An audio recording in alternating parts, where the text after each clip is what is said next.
So I finally got a chance to check out the new Snapshot update for Dr. Disrespect's Deadrop, and safe to say they added the coolest thing ever to any Battle Royale extraction shooter. And that cool thing being is the car and race to the site setup.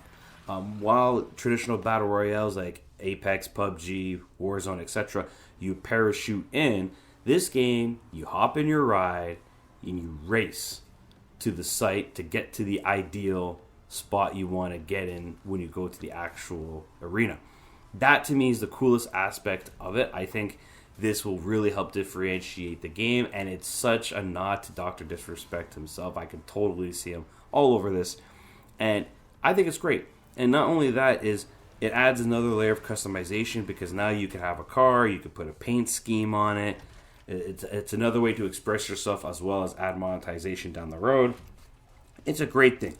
The only two things that irk me about the racing sequence is, number one, the control scheme. Now, they did do a patch to improve the understeer that it was when it first launched. However, the brakes or handbrake, whichever one you use, I don't like the idea of being traveling like at 150 and all of a sudden you drop right down to zero in a second. It's literally a second. I'm not a fan of that, so I hope they tweak that more. But aside from that, driving does feel pretty good overall after they did that update and fixed the understeer. Another thing that I wasn't a fan of, and I'm sure this will be addressed down the road, is the racing sequence only applies to the cold storage map. The other map that they have in the rotation does not have this at all. So when you're queuing, if you're going to be on the cold storage map, you get the racing sequence. You get the racing sequence, bust out an SMG, bust out a pistol, shoot other cars, blow them up. That part's great. But when you're on the other map, the Proving Grounds map, that map itself, it doesn't have that sequence, and you just spawn into the map itself. So I believe that they will put the racing sequence in that map as well down the road. But it is sad to see because, in my opinion, it just makes the cold storage map more desirable to play than the other one just because of that racing sequence. And that's just my opinion. The other things that they added, obviously, that are still here is you still have your loadout. You can now choose your avatar between a male and female. The vendor's still here where you can buy, insure, all of that stuff from the previous snapshot is still here. Aside from this, the core aspect of the game is still as what you expect. It's a work in progress. It's pre-alpha state. But the Battle Royale portion, once you're in and you're looting and you're killing, all of that is still as it was before.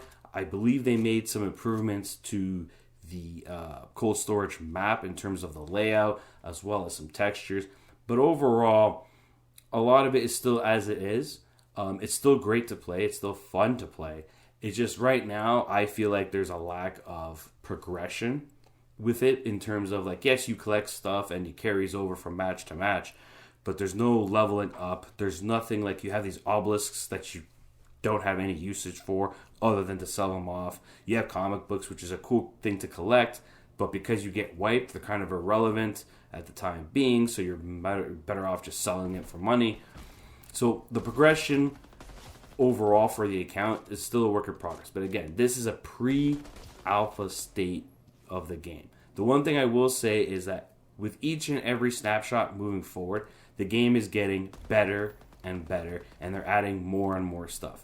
And this is important because when this game goes live, I feel like it has enough to differentiate itself from the marketplace, as well as it plays good enough that you're actually going to have a lot of fun.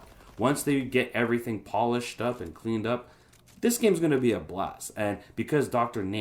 Disrespect's name is attached to this, this has the potential to blow up.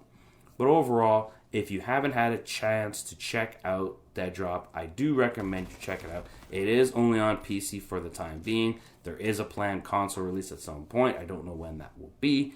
But overall, it is a good update. And one final thing I will leave you, and it's a pro tip.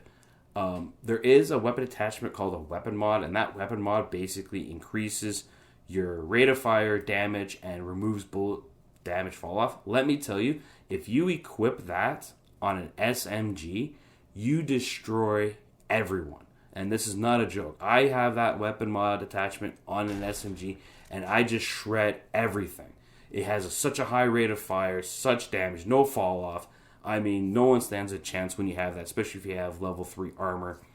I mean, I haven't lost a round since I put that on. So it might be a balancing issue. So if you are playing, I do recommend if you find that weapon mod attachment, put it on an SMG. It will help you dominate and crush your games. But overall, Deadrop is looking really good. I look forward to playing more and more of it and more updates as the game moves along. This is Veteran Gamer, and I hope to see you guys next time.